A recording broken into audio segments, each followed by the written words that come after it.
Hi. Engineering options വന്നു, allotment വന്നു. Allotment കിട്ടിയ കുട്ടികൾ ശ്രദ്ധിച്ചിട്ടുണ്ടോ എന്ന് എനിക്കറിയില്ല. നിങ്ങൾ ശ്രദ്ധിച്ചിട്ടുണ്ടോ? ഈ അലോട്ട്മെന്റിൽ പുതിയൊരു രസകരമായ ഒരു ട്രെൻഡ് സെറ്റ് ചെയ്തിട്ടുണ്ട്.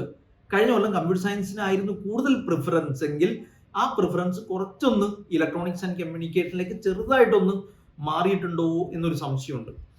ഞാൻ കഴിഞ്ഞ 2 ലൈവുകളിലും പറഞ്ഞതുപോലെ ഇലക്ട്രോണിക്സും കമ്പ്യൂട്ടർ സയൻസും കമ്പയർ ചെയ്യുമ്പോൾ പൊതുവെ ഒരു നല്ലൊരു ശതമാനം കാൻഡിഡേറ്റ്സും ഇലക്ട്രോണിക്സിലേക്ക് ഒന്ന് ചാഞ്ഞതുപോലെ ഫീൽ ചെയ്യുന്നുണ്ട്. അതിന്റെ അർത്ഥം കൂടുതൽ പ്രിഫറൻസ് ഇലക്ട്രോണിക്സിന് വന്നു എന്നല്ല, മറിച്ച് കമ്പ്യൂട്ടർ സയൻസ് ചൂസ് ചെയ്യുന്നത് പോലെ അതേ വികാരത്തോടെ ഇലക്ട്രോണിക്സ് ആൻഡ് കമ്മ്യൂണിക്കേഷൻ എടുക്കുകയോ കൂടുതൽ ഇലക്ട്രോണിക്സിലേക്ക് മാറുകയോ ചെയ്തിട്ടുണ്ട് എന്നുള്ളതാണ്. അത് തമ്മിലുള്ള ഡിഫറൻസ് ഭയങ്കരമല്ല എങ്കിലും പ്രകടമാണ്. അതുപോലെ മെക്കാനിക്കൽ എഞ്ചിനീയറിംഗ് പൊതുവെ ആളുകൾ ചൂസ് ചെയ്യുന്നതിന് ഒന്ന് വിമുഖത കാണിച്ചിരുന്നു.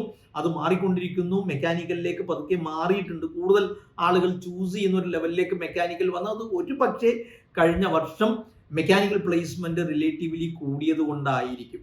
നമ്മൾ പതുക്കെ ഒന്ന് സെർച്ച് ചെയ്ത് കഴിഞ്ഞാൽ ഇടുക്കി ഗവൺമെന്റ് എഞ്ചിനീയറിംഗ് കോളേജിൽ കഴിഞ്ഞ കൊല്ലം ചൂസ് ചെയ്ത ആൾ ഇപ്പൊ 1400-ലോ 1200-ലൊക്കെ ചൂസ് ചെയ്ത ആളുകൾ ഈ പ്രാവശ്യം കമ്പ്യൂട്ടർ സയൻസ് 1600-ലേക്ക് മാറിയത് നമുക്ക് കാണാം. ഒരു 200 റാങ്കുകളുടെ ഡിഫറൻസ് വന്നത് കാണാം.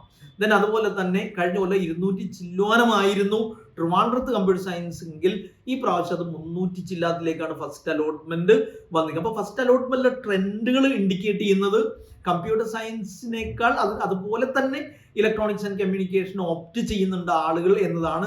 കഴിഞ്ഞ കൊല്ലത്തേക്കാൾ റിലേറ്റീവ് ആയിട്ട് ഇലക്ട്രോണിക്സിനോടുള്ള ഇഷ്ടം കൂടിയിട്ടുണ്ട് എന്നർത്ഥം. ദെൻ അതുപോലെ തന്നെ പ്രൈവറ്റ് സെക്ടർ ഇപ്പൊ ഈ കഴിഞ്ഞ വർഷം മാക്സിമം 49,000 വരെ റാങ്കുകാർക്കാണ് കിട്ടിയിരുന്നെങ്കിൽ ഫസ്റ്റ് അലോട്ട്മെന്റിൽ ഈ പ്രാവശ്യം അത് 52,000 വരെ പോയിട്ടുണ്ട്. ഏകദേശം 3000 റാങ്കുകളുടെ ഡിഫറൻസ് വന്നിട്ടുണ്ട്. അതുകൊണ്ട് ഈ പ്രാവശ്യം അലോട്ട്മെന്റ് കിട്ടുക എന്ന് പറയുന്നത്, ഓപ്ഷൻ കിട്ടുക എന്ന് പറയുന്നത് വലിയൊരു പ്രശ്നമായിരിക്കില്ല എന്നാണ് ഞാൻ മനസ്സിലാക്കുന്നത്. അതുപോലെ പ്രൈവറ്റ് സെക്ടറിൽ ഇപ്പൊ രാജഗിരിയും മുത്തൂറ്റൊക്കെ എടുക്കുകയാണെങ്കിൽ രാജഗിരിയിൽ 8000 ചില്ലുവാനം വന്നത് അത് 10,000-ലേക്ക് കമ്പ്യൂട്ടർ സയൻസ് പോവുകയും അങ്ങനെ മാറുകയും ദെൻ അതുപോലെ തന്നെ ഇലക്ട്രോണിക്സ് ആൻഡ് കമ്മ്യൂണിക്കേഷൻ ഒരു 15,000-ൽ ഉണ്ടായിരുന്നത് 13,000-ലേക്ക് മാറുകയൊക്കെ ചെയ്യുന്ന ഒരു ടെൻഡൻസി നമുക്ക് കാണാൻ പറ്റും. മെക്കാനിക്കൽ എഞ്ചിനീയറിംഗ് 13,000 ആയിരുന്നു കഴിഞ്ഞ കൊല്ലം ഫസ്റ്റ് അലോട്ട്മെന്റിൽ മാറത്തനേഷ്യസിലും ഇടുക്കിയിലും NSSലും വന്നതെങ്കിൽ ഈ പ്രാവശ്യം അത് 11-ലേക്കും 10-ലേക്കും 10,000-ലേക്കും മാറിയിട്ടുണ്ട് ഫസ്റ്റ് അലോട്ട്മെന്റിൽ ഈ ലാസ്റ്റ് റാങ്ക് എന്നുള്ളതാണ്. അപ്പൊ നോക്കുമ്പോൾ നമ്മളിങ്ങനെ ട്രെൻഡ് മൊത്തത്തിൽ മാറിയിട്ടുണ്ട്. ദെൻ മുത്തൂറ്റിലും SCMSലും അതുപോലെ തന്നെ വിശ്വജ്യോതി അതുപോലെ തന്നെ പ്രൈവറ്റ് സെക്ടറിലെ വിദ്യ അക്കാഡമി ഓഫ് സയൻസിലൊക്കെ കഴിഞ്ഞ വർഷം മെക്കാനിക്കൽ എഞ്ചിനീയറിംഗിന് 40, 43, 35 ആയിരുന്നത് ഒരു 32-ലേക്ക്, അതുപോലെ തന്നെ 45 ആയിരുന്നത് 39,000-ലേക്കൊക്കെ ലാസ്റ്റ് റാങ്ക് മാറുന്ന ഒരു ടെൻഡൻസി നമുക്ക് കാണാം. എന്തായാലും ഈ ഒരു ട്രെൻഡ് ചേഞ്ച് ഉൾക്കൊണ്ടുകൊണ്ടായിരിക്കണം ഹയർ ഓപ്ഷൻസ് കൊടുക്കേണ്ടത്, അത് റീഅറേഞ്ച് ചെയ്യേണ്ടത്. എന്തായാലും അത് നിങ്ങളുടെ ഇൻട്രസ്റ്റ് കൂടി. സത്യത്തിൽ ട്രെൻഡുകളെ മാത്രം ഡിപ്പെൻഡ് ചെയ്യേണ്ടതില്ല. ട്രെൻഡുകളെ മാത്രം നോക്കിക്കൊണ്ട് കോഴ്സ് സെലക്ട് ചെയ്യേണ്ടത് നിങ്ങളുടെ ഒരു ഇൻട്രസ്റ്റും നിങ്ങളുടെ പാഷനും എന്താണോ, നിങ്ങളുടെ ഒരു ഫർദർ കരിയർ ഓപ്ഷൻസിനെ കുറിച്ചുള്ള നിങ്ങളുടെ സങ്കല്പങ്ങൾ, നിങ്ങളുടെ ഡ്രീം എന്താണോ അത് വെച്ചുകൊണ്ട് തന്നെ കോഴ്സ് സെലക്ട് ചെയ്യുന്നതായിരിക്കും നല്ലത്.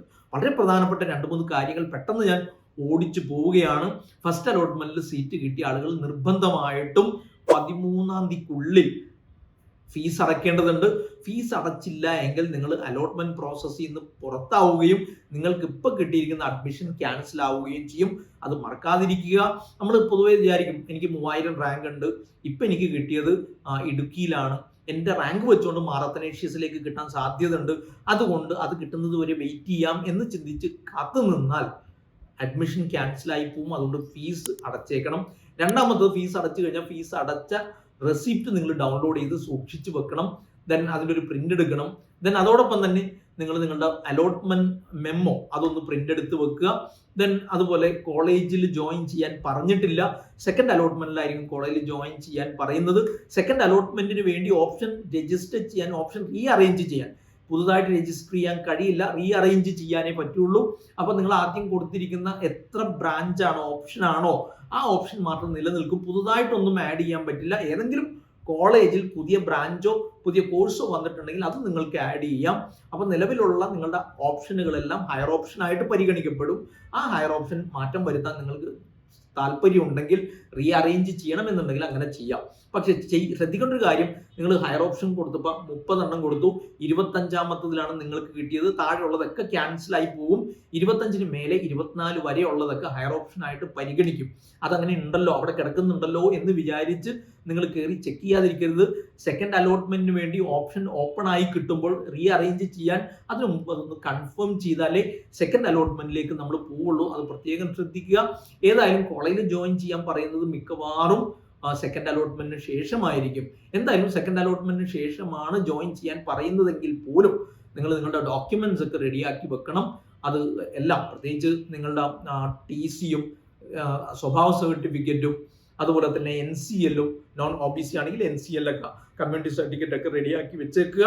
അതൊക്കെ ശ്രദ്ധിക്കുക. എല്ലാം കയ്യിലുണ്ട് എന്ന് ഉറപ്പ് വരുത്തുകയും ചെയ്യുക. അത് ശ്രദ്ധിക്കുകയും അഡ്മിഷൻ നഷ്ടപ്പെടാതിരിക്കാൻ ശ്രമിക്കുകയും ചെയ്യുക. Bye bye. Career Guru, molding your future.